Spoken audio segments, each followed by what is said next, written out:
10장 11절부터 19절 말씀을 우리 한 목소리로 함께 주님께 공독해 올리겠습니다. 열왕기상 19장 11절입니다. 주님께서 말씀하셨다. 이제 곧 나 주가 지나갈 것이니 너는 나가서 산 위에 주 앞에 서 있어라. 크고 강한 바람이 주님 앞에서 산을 쪼개고 바위를 부수었으나 그 바람 속에 주님께서 계시지 않았다. 그 바람이 지나가고 난 뒤에 지진이 일어났지만 그 지진 속에도 주님께서 계시지 않았다. 지진이 지나가고 난 뒤에 불이 났지만 그 불 속에도 주님께서 계시지 않았다. 그 불이 난 뒤에 부드럽고 조용한 소리가 들렸다. 아멘. 주님의 말씀입니다. 자리에 앉습니다. 오늘 이 시간은 조금 특별한 시간을 또 갖도록 하겠습니다. 우리 김정원 목사님께서 나오셔서 간증해 주실 건데요. 우리 함께 말씀 받기 전에 함께 간증으로 은혜 나누도록 하겠습니다.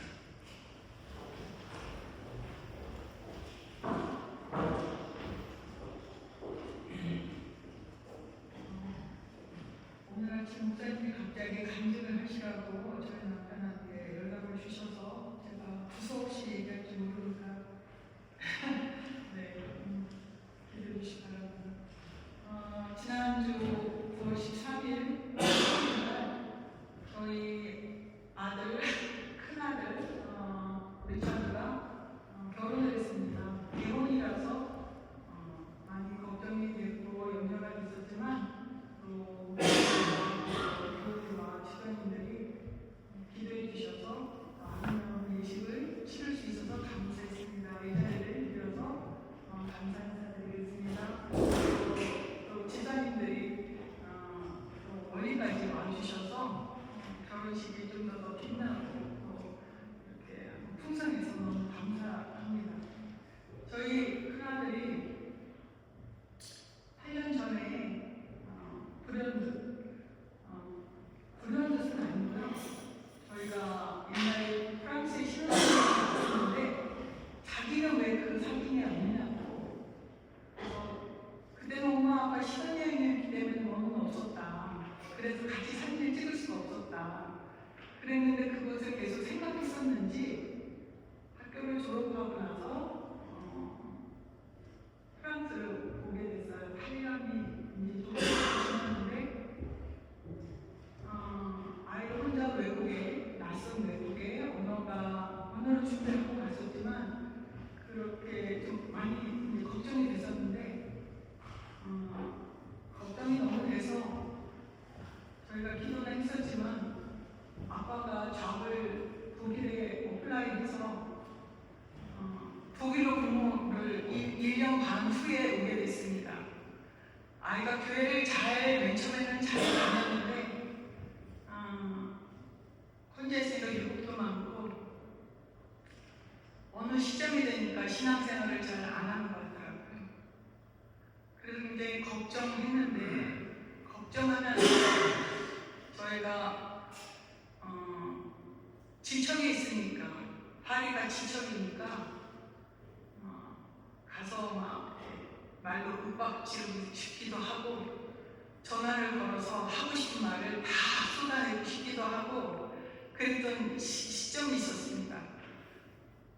큰아이를 생각하면 어느 부모나 자식을 생각하면 아마 가슴이 막 벌렁거릴 거예요. 저희도 큰아이를 방황하고 있는 큰아이를 생각하면 가슴이 굉장히 벌렁거렸어요. 그 아이만 생각하면 하나님 어쩌시려고 그러시나? 왜 만나주시지 않을까?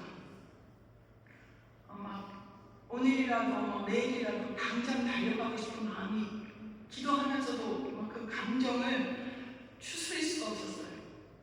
그런데 하나님이 저희에게 말씀하셨어요. 너희는 가만히 있어. 주가 하나님됨을 알지어다. 그래서 그 말씀이 저희한테 위로가 되고 힘이 되고 저희의 감정을 붙들 수 있는 그런 계기가 됐습니다. 그래서 아빠와 제가 계속 질문마다 기도하고 수시로 생각날 때마다 자식을 위해서 계속 기도하고 있었어요. 이제 힘든 시간을 좀 지냈고, 저희 남편이 이렇게 힙 리플레이스먼트 수술을 오른쪽 지금은 현재 양쪽을 다 수술했지만 그때 이제 오른쪽을 수술하게 됐었을 때 수술을 하고 이제 아빠 이제 퇴원하는 그때 이제 사진을 찍어서 정말 그 연락을 안 했거든요. 7개월 이상 8개월 가까이 저희가 기도만 하고 연락을 끊고 기도만 하고 하나님의 인도하심을 큰아이를 만나주시기를 기도하고 있었는데 아빠가 이제 수술 7월에 했을 때 이제 아빠 사진을 찍어서 아빠가 지금 수술하고 지금 퇴원하고 있는 중이다라고 이제 사진을 보낸 이후에 큰아이가 연락이 왔어요. 하나님 자기를 만나주셨다고. 굉장히 분명하고 확실하고 무섭게 만나주신 것 같아요. 교회를 안 가면 죽을 것 같은, 하나님이 정말 이렇게 아이의 역사를 붙잡고 계신 것 같은 그런 만남을 저희 아이가 경험한 것 같아요. 그래서 가고 싶진 않지만 죽을 것 같은, 안 가면 죽을 것 같은 그런 느낌을 갖고 교회를 이제 다시 교회를 신앙생활 다시 시작하고 또 주일날 가고 또 계속 가면서 다시 신앙을 회복했고요. 그래서 결국에는 교회 안에서 마리아를 만나서 결혼하게 됐습니다. 그래서 하나님이 아직도 살아계시고 역사하고 계시고 우리 기도에 응답하고 계시는 그 하나님, 저뿐만 아니라 저는 자식 때문에 그런 일이 있었지만 여러분의 삶 속에서 크고 작은 어려움들이 있으실 텐데 그때 실망하고 낙심하지 마시고 하나님이 기억해내시고 그 하나님이 나를 여기까지 어떻게 인도하셨는지 기억하시고 기도하시면서 기다리시면 하나님이 주님의 때에 일을 이루시는 그 하나님을 경험하게 될 거예요. 그래서 정말 하나님이 동영이를 만나주시고 리처를 만나주시고 또 신앙을 다시 회복케 하게 하시고 또 믿음의 아이를 만나서 결혼으로 인도하셔서 정말 축복을 받으면서 가정을 이루게 하시는 하나님, 처음부터 끝까지 하나님의 은혜이고 하나님 홀로 영광 받으시기 바랍니다. 이제 저희에게는 두 아들이 있는데 큰아이는 이제 결혼을 이제 가정을 이루어서 했고 하나님이 작은 아이를 주셨는데 나면서 문제가 있었던 아이였어요. 그 속에 있었을 때 아이가 조금 문제가 있을 것 같으니까 어떻게 하겠느냐, 애를 지우겠느냐, 애를 킵하겠느냐 의사가 물어봤을 때 저희가 그냥 낫겠다고 그렇게 얘기했고 낫는데 경기가 심했고 탯줄을 감고 나왔고 그때부터 문제가 계속 있었어요. 발육이 늦고 어티즘이 있고 많은 문제가 있지만 굉장히 사랑스러운 아이, 힘들었지만 자라는 과정에서 힘들었던 아이였지만 굉장히 스윗한 아이를 하나님이 저에게 주셨어요. 이 아이의 삶 속에서도 하나님이 인도하시고 또 관여하셔서 인도하시고 또 축복하실 하나님을 기대하면서 또 여러분에게 또 결혼한 생각나시면 저희 결혼한 리차도 또 앞으로 하나님 계획 가운데서 그의 아이의 삶을 인도하실 아이잭을 위해서도 기도 부탁드립니다. 감사합니다.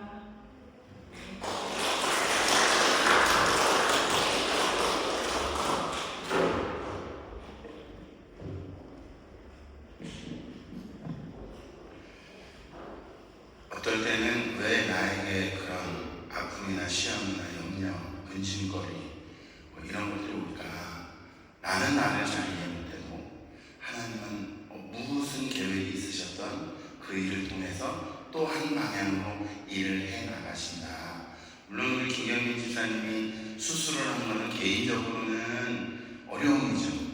그런데 그 계기를 통해서 하나님이 우리 리차드를 그 시간을 통해서 하나님 만져주셨던 그 감정을 사실은 지난주 금요일날 기도회 때 들었는데요. 제 혼자 듣기가 너무 아까워서 기도하는 마음으로 요청을 드렸었습니다. 광고를 하나 더 제가 메모해놓고 못한 게 있는데요. 이번 주 화요일날 우리 지난주 화요일이죠. 이창기 목사님, 김재양 목사님은 교회 이름으로 저희가 따뜻한 마음으로 식사 나누면서 감사의 마음을 전해드렸는데요. 우리 온 교우들에게 이 따뜻한 마음을 너무 잘 받았다 이렇게 꼭 전해달라는 전언이 있으셨습니다. 잠시 한번 기도할까요? 사랑의 하나님, 우리 김정원 집사님을 통해서 우리에게 허락하신 이 귀한 주의 그 은혜의 경험들을 나누게 하시고 우리가 함께 들을 수 있게 하시니 감사합니다. 그 가정에 어떠한 일들, 어떠한 기도 제목들이 있는지 우리는 정확히 다 알지 못하더라도 주님께서는 아시오니 하나님께서 세밀하게 관여하시고 응답하여 주시옵소서. 오늘 이 시간 우리가 함께 말씀을 받기 원합니다. 주님, 이 말씀이 우리 마음 심리에 새겨지게 하시고 주님께서 미리 예비하신 성령의 충만함의 은혜로 우리를 더하여 주시옵소서. 예수 그리스도의 이름으로 감사하며 기도합니다. 아멘. 오늘 우리가 읽은 본문 말씀에 열왕기 39장 11절부터 12절의 본문 볼륨을 조금만 더 낮춰주시겠어요? 하울링이 생기는 것 같아서.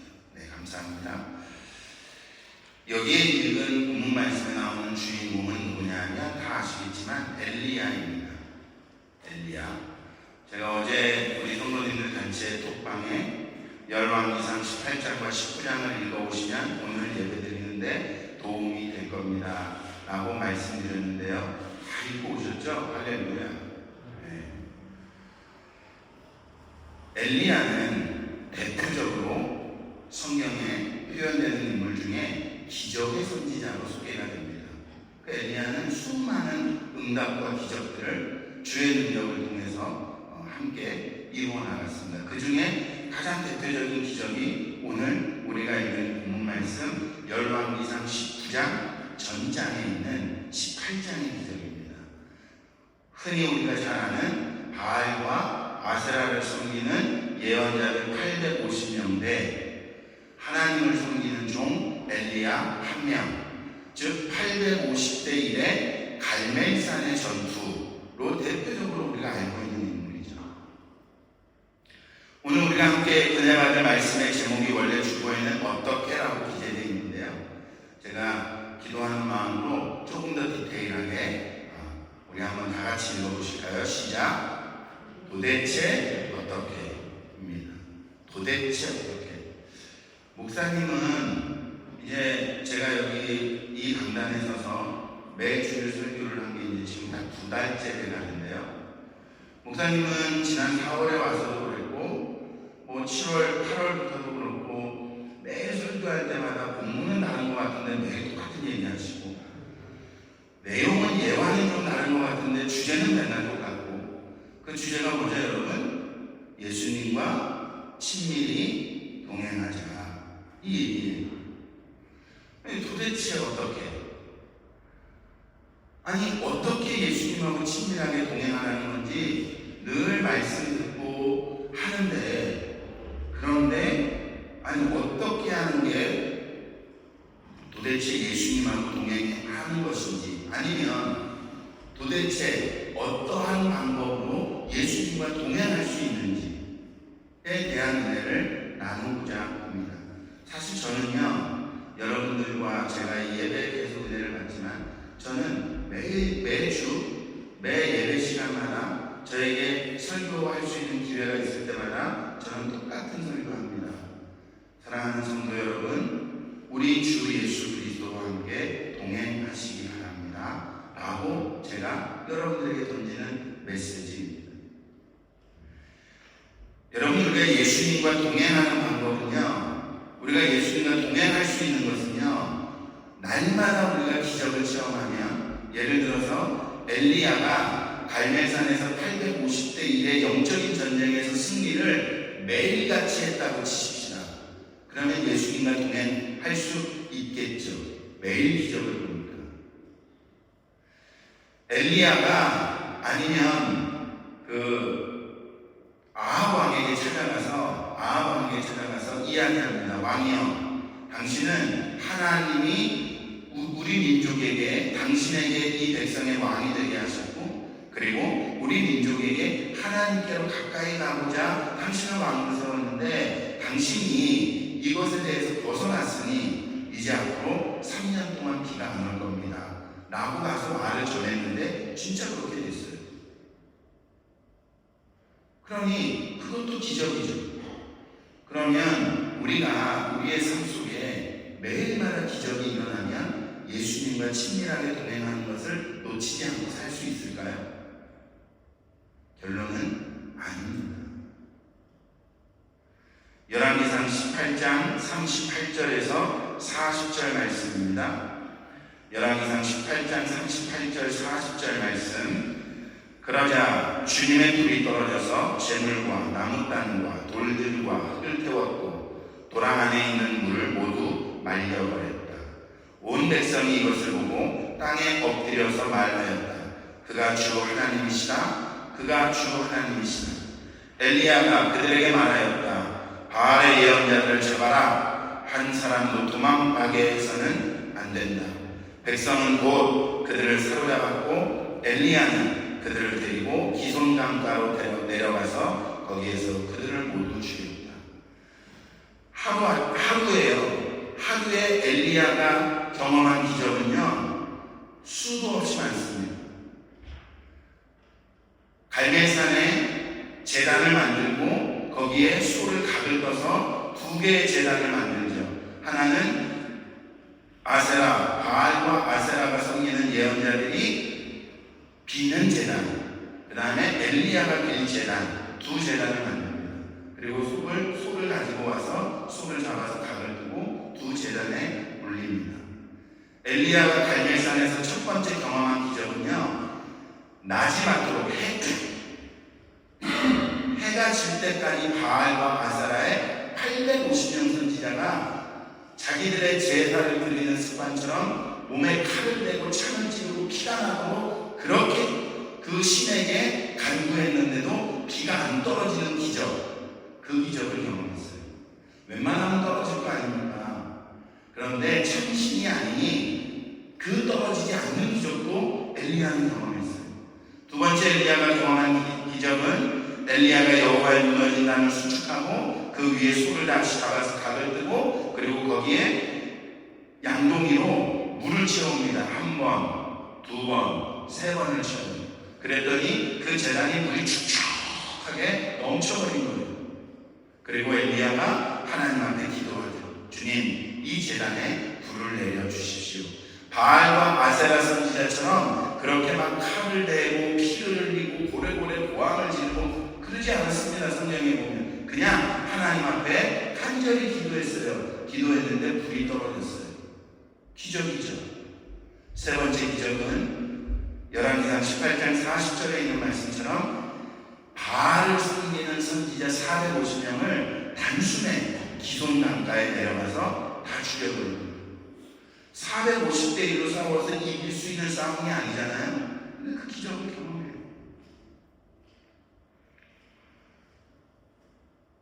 우리 신앙생활에 여러분과 제가 신앙생활을 하는데 여러분 다시 한번 여러분에게 권면드립니다. 기적이 우리 신앙의 중심이 되면 안 됩니다. 기적이 우리 신앙의 목적이 되면 안 됩니다. 우리가 늘 기도해야 되죠. 그러나 기도 응답이 우리 신앙의 목표가 목적이 되서는 안 됩니다. 오직 우리의 목적은 오직 하나님, 오직 예수 그리스도, 오직 성령님이 여러분과 저의 신앙의 중심이고 목적이 되기를 주의 이름으로 축복합니다. 왜 이 기적이 중심이 되는 것이 무섭냐? 왜 기적을 중심으로 우리가 신앙생활을 목표로 그 기적을 우리가 무엇인가 기적을 따라가기 위해서 우리가 신앙생활하는 것이 왜 무섭냐? 열왕기하 19장 3절과 4절 말씀입니다. 엘리야는 두려워서 급히 일어나 목숨을 살리려고 도망하여 유다의 브엘세바로 갔다. 그곳에 자기 시종을 남겨두고 자신은 홀로 광야로 들어가서 하룻길을 더 걸어 어떤 모뎀나무 아래로 가서 거기에 앉아서 죽기를 간청하며 기도하였다. 주님, 이제는 더 바랄 것이 없습니다. 나의 목숨을 거두어 주십시오. 나는 내 조상보다도 조금도 나을 것이 없습니다. 열왕기상 18장 40절에 바알의 선지자 450명을 기송강가에 데려가서 한 칼에다 없애버렸어요. 그랬더니 아합의 부인 이세벨이 화가 머리 꼭대기까지 났습니다. 그래서 열왕기상 19장 1절과 2절에 보면 엘리야에게 사람을 보냅니다. 그리고 엘리야에게 사람을 보내서 너 내가 내일 해 떨어지기 전까지 죽여버릴 거야. 만약에 내가 너를 못 죽이면 내가 섬기는 신에게 어떠한 벌이 나에게 떨어지더라도 내가 그것을 다 받을 거야. 너 이제 죽었어. 이 메시지를 엘리야가 받습니다. 불이 제단에 떨어진 걸 경험한 엘리야예요. 450명을 단칼에 죽여버린 엘리야입니다. 그러면 이세벨 하나는 450명을 죽이는 것보다 이세벨 하나는 죽이는 게 쉬워요? 네? 450명 죽이는 것과 1명 죽이는 것 어느 게 더 쉬워요? 이건 껌이죠, 껌. 다시 말해서 450명을 하나님이 해결하셨으면 이세벨 1명 하나님이 해결하는 게 얼마나 쉽겠습니까? 그런데 엘리야는 그 이세벨의 말을 듣고 3절, 19장 3절에 두려워서 급히 일어나라고 표현했습니다. 이게 엘리야의 지금 현재 삶입니다. 우리가 신앙생활하고 또 우리가 예수 그리스도가 나의 삶 속의 주인이고 내가 그 예수 그리스도와 함께 살아가고 주님이 나와 동행하신다라고 하는 것은 내 형편과 내 처지와 그리고 내 상황에 관계없이 지금도 주님이 우리와 함께 하시는 줄 믿습니다. 이게 믿어지지 않으면 어떠한 기적을 경험해도 어떠한 응답을 받아도 어떠한 삶의 체험이 있어도 그래도 흔들릴 수밖에 없는 것입니다. 그리고 엘리야는 하나님의 말씀을 묵상하기보다 이세벨이 던진 메시지를 묵상하기 시작했어요. 주의 말씀을 묵상하고 주님께서 나와 함께 계심을 묵상해야 되는 가장 중요한 이유가 그것입니다. 여러분, 우리 인생의 삶에 인생을 살다 보면 우리 김정원 집사님 간증하신 것처럼 때로는 자식이 나에게 짐이 될 수 있습니다. 근심거리가 될 수 있어요. 때로는 내가 예상치 못했던 건강의 문제가 나에게 닥쳐올 수 있습니다. 그리고 관계의 문제, 경제적인 문제, 학업의 문제, 직장의 문제, 사업의 문제, 내가 예상하지 못했던 그 어떠한 문제들이 나에게 수시로 덤벼듭니다. 그런데 그때 여러분들과 제가 그 문제를 묵상하고 있냐, 아니면 나와 함께 계신 주님을 묵상하고 있냐. 엘리야는 이세벨의 메시지를 묵상한 거예요. 나 이제 죽었구나. 나 이제 어떻게 살아갈 방법이 없구나. 이게 계속 묵상되는 거예요. 여러분과 제가 신앙생활할 때요, 누구에게나 문제가 올 수 있잖아요. 그런데 내가 지금 문제를 묵상하고 있는지, 하나님을 묵상하고 있는지, 주님을 묵상하고 있는지를 판단할 수 있는 가장 정확한 방법, 가장 간단한 방법이 있습니다. 뭐냐면요, 그런 문제가 닥쳐왔을 때 정말 주님께서 나에게 주신 말씀이 여러분들에게 생각난다면, 그러면 여러분들은 지금 주님을 묵상하고 있는 겁니다. 그런데 여러분들이 어떠한 모양이든지 그런 문제가 발생했을 때 그 문제 때문에 분하고 억울하고 눈물이 나고 막 죽여버리고 싶고, 그리고 저 사람을 내가 어떻게 용서해야 될지 모르겠고, 하나님이 왜 나에게 이런 시험을 주는지 분노가 가득하다면 문제를 묵상하는 거예요.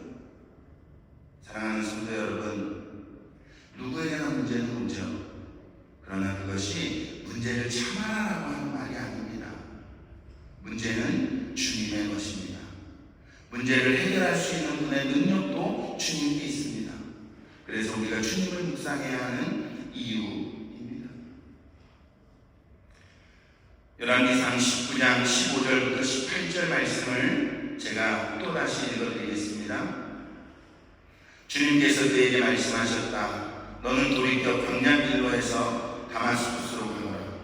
거기 이르거든 하사엘에게 기름을 부어서 시리아의 왕으로 세우고 또 nim시의 아들 예후에게 기름을 부어서 이스라엘의 왕으로 세워라. 그리고 아벨므올라 출신의 사밧의 아들 엘리사에게 기름을 부어서 내 뒤에 이을 예언자로 세워라. 하사엘의 칼을 피해서 도망하는 사람은 예후가 죽일 것이고 예후의 칼을 피해서 도망하는 사람은 엘리사가 죽일 것이다. 그러나 나는 이스라엘에 7,000명을 남겨놓을 터인데 그들은 모두 바알에게 무릎을 꿇지도 아니하고 입을 맞추지도 아니한 사람이라. 아멘.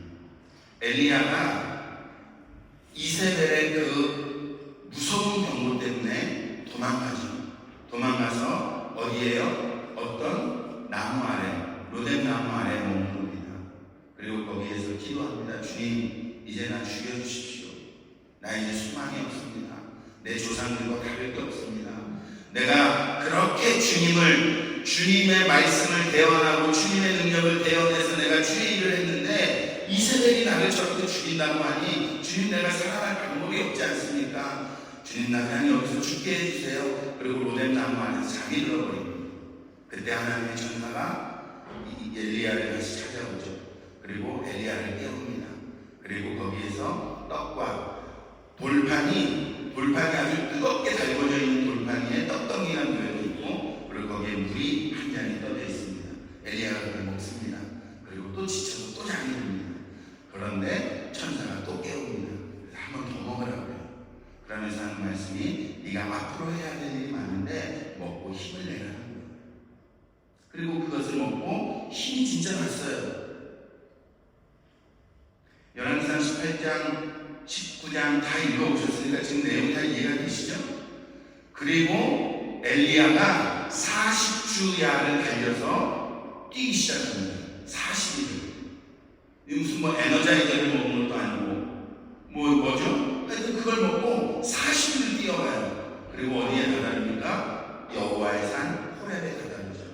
그 호렙에 다다랐을 때 하나님께서 엘리야에게 주셨던 응답의 말씀이 이 열왕기상 19장 15절에서 18절인데 쭉 말씀을 하시면서 하나님이 하사엘에게 기름 붓고 예후에게 기름 붓고 엘리사에게 기름을 부어라. 그리고 네가 아직 모르나 본데 너 혼자만이 아니야. 바알에게 무릎 꿇지 않은 7,000명을 내가 남겨놨어. 내가 그들을 너에게 만나게 해줄 거야. 그들이 너와 함께 일할 거야. 그러니 걱정하지 마. 이게 주님의 메시지예요. 그리고 열왕기상 19장 21절에 보면 엘리사는 엘리야를 떠나 돌아가서 겨리소를 잡고 소가 매던 멍에를 불살라서 그 고기를 삶고 그것을 백성에게 주어서 먹게 하였다. 그런 다음에 엘리사는 곧 엘리야를 따라가서 그의 제자가 되었다. 그렇게 해서 정말 엘리사를 만나고 수제자 엘리사를 세웁니다.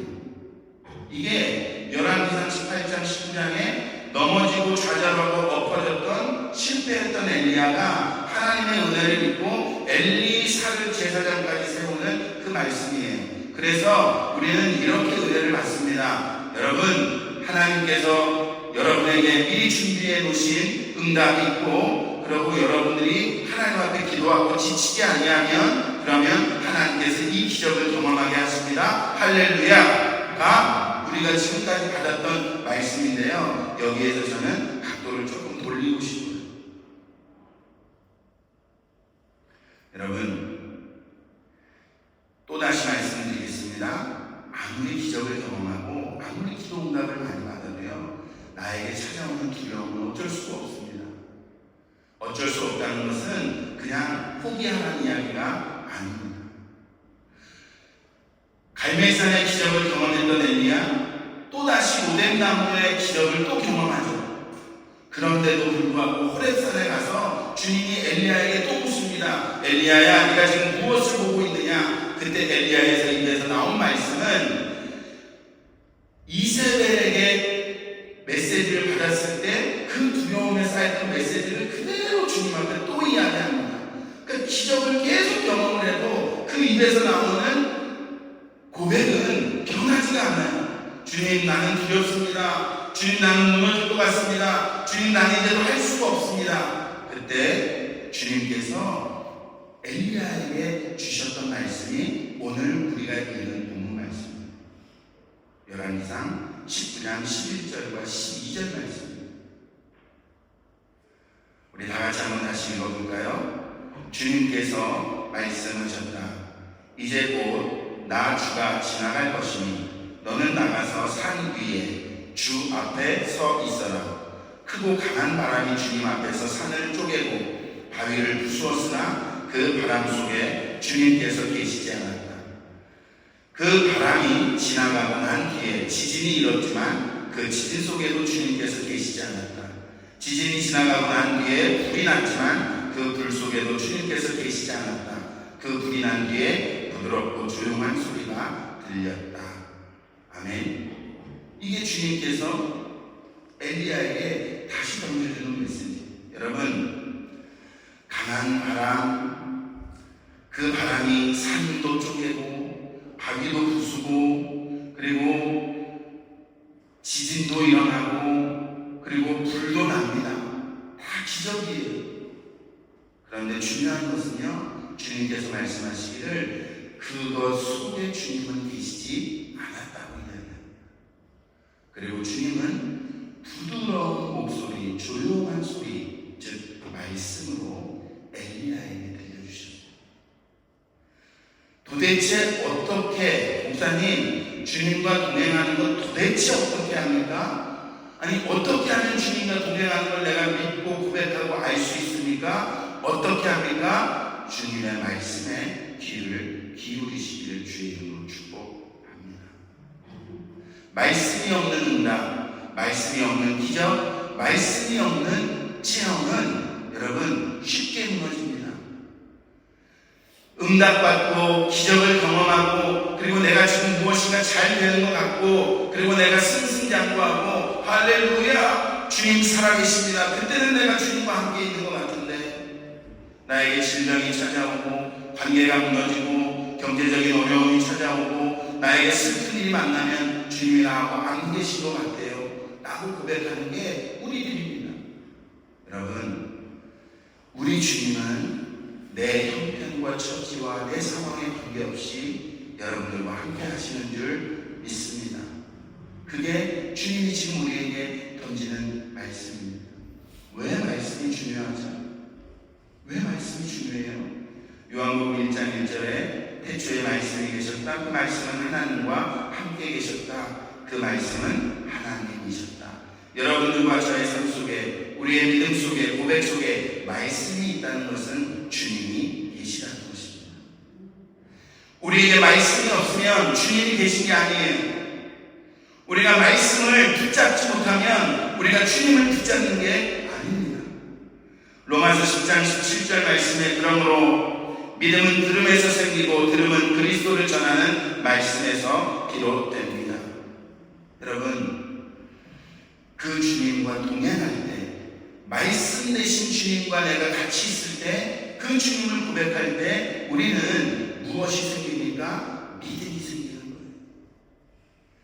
여러분 진짜 감동은요, 은혜는요 꼭 설교 들어야지 은혜 받고 꼭 설교 들어야 감동되는 거 아니에요. 저는 송중기 나오고 송혜교 나오는 태양의 후에 그냥 이렇게 몰아서 봤거든요. 넷플릭스에서 언제 한번 엄청 은혜되더라고요. 야, 저런 감동이 있나. 여러분, 은혜와 감동은 설교 들을 때만 오지 않습니다. 그러나 말씀이 있으면 은혜가 있습니다.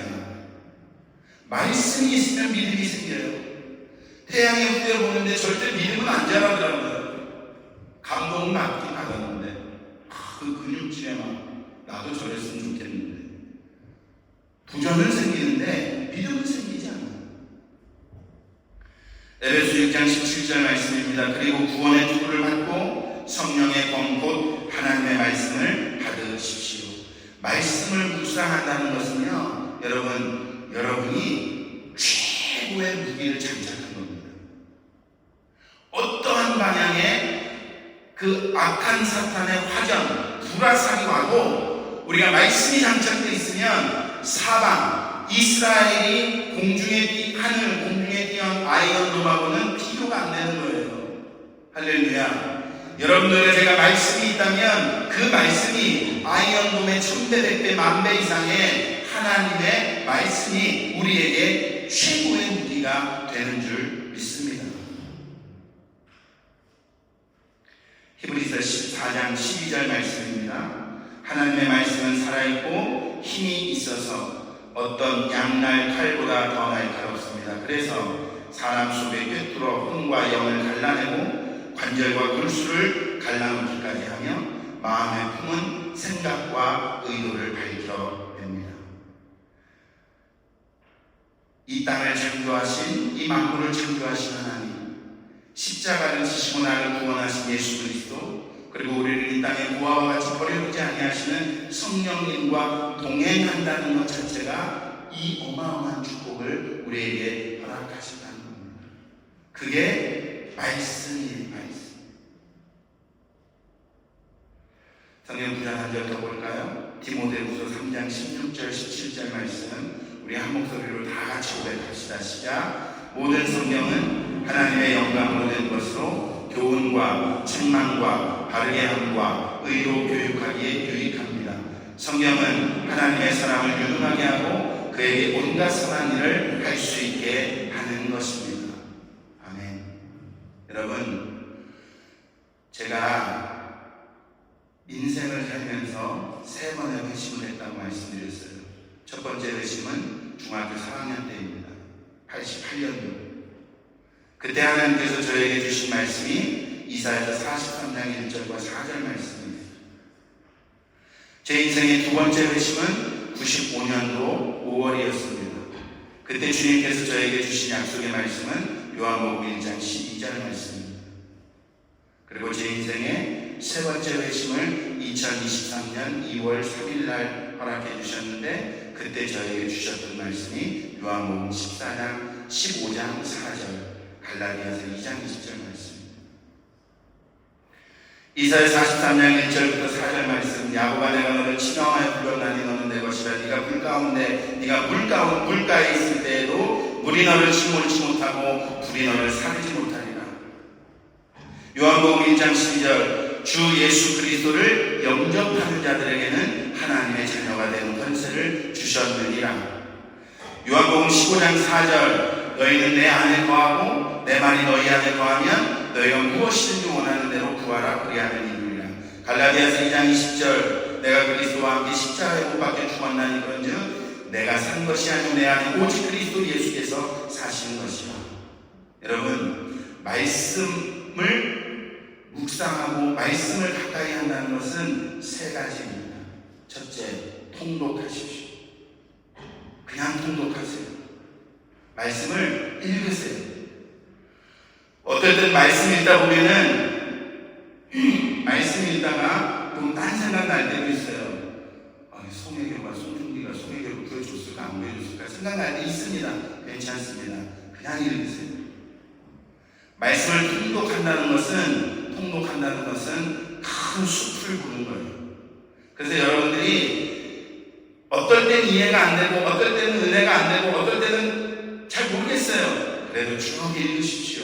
그게 주님의 말씀을 붙잡는 첫 번째 방법입니다. 두 번째 방법은 그 말씀을 읽는 중에 여러분들에게 부딪히는 말씀이 있습니다. 그 말씀을 암송하십시오. 특히 적어놓으세요. 2025년 9월 21일 열왕기상 19장 11절 12절 적으시고 그 아래 코멘트를 해놓으세요. 어떤 감동을 주셨는지. 그리고 세 번째, 여호와의 말씀을 묵상하십시오. 기쁜 일이 있을 때, 슬픈 일이 있을 때 그 암송했던 성경 구절이 떠오를 겁니다. 그러면 그 말씀을 묵상하시고 주님을 바라보시는 겁니다. 여러분, 도대체 어떻게 주님과 동행할 수 있나요? 말씀입니다. 오늘 설교의 제목이 도대체 어떻게 first, 첫 번째 타임입니다. 그러면 다음 주에 추가 나오겠죠? 그 다음 주에 또 나오겠죠? 네. 예배에 참석하시는 분들에게만 내려주시는 하나님의 은혜를 좀 있습니다. 여러분, 우리 말씀을 생각하면서 함께 기도하기 원합니다. 주님, 내가 때로는 주님의 말씀보다 다른 것 묵상했었던 적이 있을까요? 주님, 내가 주님의 말씀을 묵상하기보다 그 사건, 그 문제를 묵상하며 주님 앞에 분노하고 또 원망하고 했었던 적이 있나요? 주님, 이제는 주님께서 주신 말씀 내가 붙잡고 앞으로 주님 만나는 그날까지 늘 주님과 동행할 수 있도록, 그 말씀과 함께 동행하며 그 말씀과 함께 내가 나아갈 수 있도록 이 믿음 흔들리지 않게 해달라고 우리 주여 한번 부르고 함께 기도하겠습니다. 주여! 하나님의 은혜를 감사합니다. 주님께서 우리에게 말씀을 허락하시고 이 말씀을 통하여 우리가 아버지 하나님 다 우리에게 닥쳐오는 문제나 어려움이나 기도의 제목을 묵상하는 것이 아니고 아버지 하나님께서 우리에게 허락하여 주신 이 은혜를, 이 말씀을 묵상하는 자가 될 수 있도록 주님께서 허락하여 주시니 감사함을 드립니다. 전능하신 아버지 하나님, 이제 아버지 우리에게 깨닫는 지혜를 주셨사오니 이 깨달음으로 말미암아 우리가 주님 만나는 그날까지 이 약속 놓치지 아니하고 이 믿음 놓치지 아니하고 주님 앞으로 나아갈 수 있도록 주님께서 우리를 도우시고 인도하여 주시옵소서. 주의 사랑하는 종들이 오늘 이 시간 말씀을 받고 그 말씀을 의지하여 주님 앞에 기도하고 간구하는 모든 기도의 제목들도 주님께서 함께 응답하여 주시옵소서. 살아계신 아버지 하나님, 주님의 은혜를 감사합니다. 도대체 어떻게 주님과 동행할 수 있나요?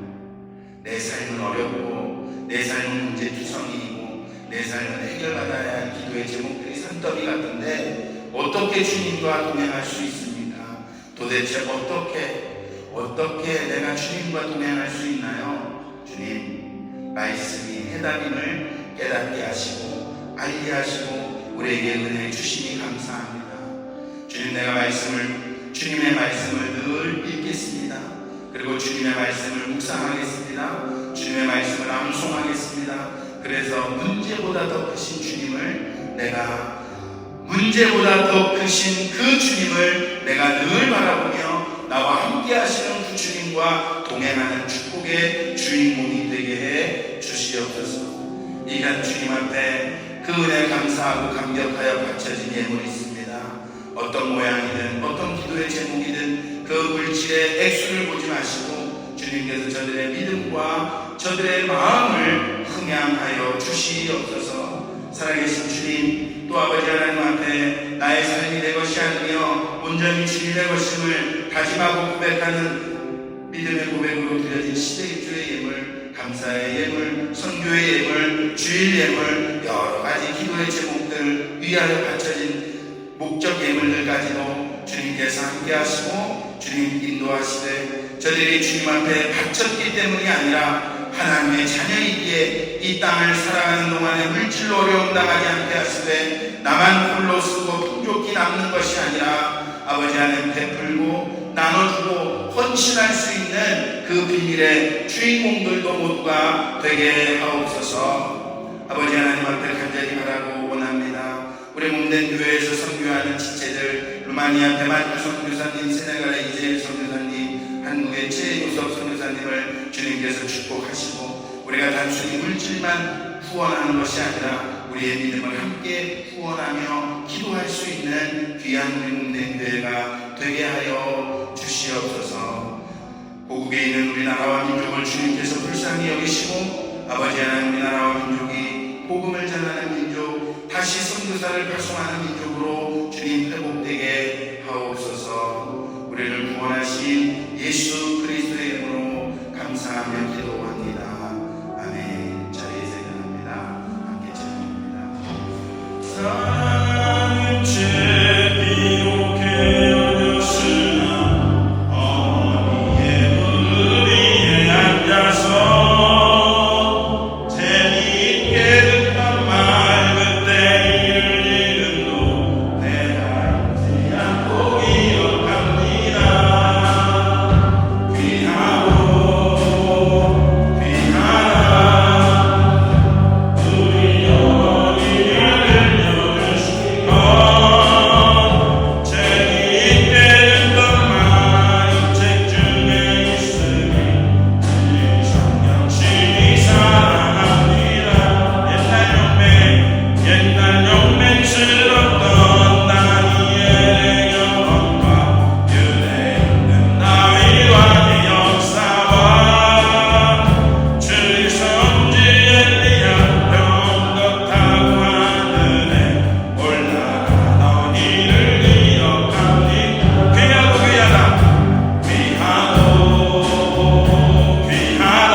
어머니가 들려주시던 재미있게 듣던 말 주의 말씀 속에 있습니다. 내가 주님의 말씀 붙잡고 살아갑니다. 주님의 말씀 놓치지 않겠습니다. 합니다. 이제는 우리를 위하여 십자가에서 온 몸과 물과 피를 다 쏟으시고 우리를 구원하신 예수 그리스도의 그 놀라우신 은혜와 그 아들을 주기까지 우리를 버리지 아니하시며 함께 하시기 위하여 아들을 주신 아버지 하나님의 크신 사랑하심과 그리고 우리가 이 땅을 살며 말씀 놓치지 않도록 말씀 중심으로 살도록 말씀과 함께 살도록 우리와 동행하시는 성령님의 역사하시니 주의 사랑하는 종들과 저들의 가정과 모든 삶의 현장 위에 이제로부터 영원토록 함께 하시기를 간절히 축원하옵나이다. 아멘.